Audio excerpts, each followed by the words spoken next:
מפילה את האמא שלי ואני לוחצת לה, והנוער יכולים להבין את זה. וזה כל כך חבל שהורים לילדים הבוגרים נכנסים לאוברדרפט ולחובות האלה סתם.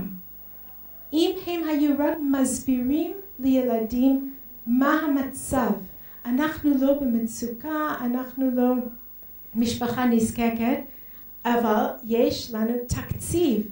הסיבה שיש לנו תקציב זה בגלל שאנחנו צריכים לשלם בשביל הבית שלנו. אנחנו צריכים לחסוך לפנסיה שלנו. אם מסבירים את זה באופן יזום, באופן של שיחה פתוחה, הם יבינו והם ישתפו פעולה והם לא יפעילו את המניפולציות, כי הם יבינו והם עושים את המניפולציות בגלל שלא הסבירו להם.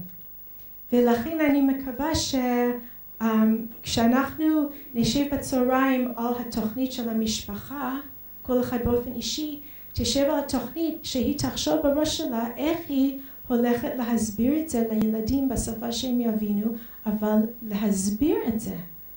ולא לקחת את זה כאילו זה רק האחריות של ההורים, זה האחריות של כולם במשפחה. כמה יוצא כל חודש, שזה גם הטלפונים וזה גם החשמל וזה גם הקניות והכל.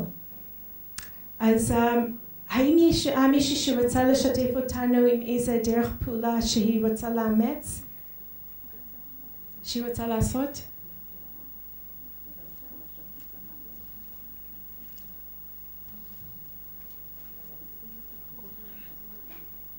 אז בסדר? אז אני מקווה שתסכימו עם רוב הדברים. אם יש דברים שאתם לא מסכימות, אז נוכל לדבר על זה בהפסקה. ויוצאים עכשיו להפסקת הצהריים, וחוזרים לסדנה על ניהול כספים משפחתי. תודה. בשעה 12:30. חוזרים.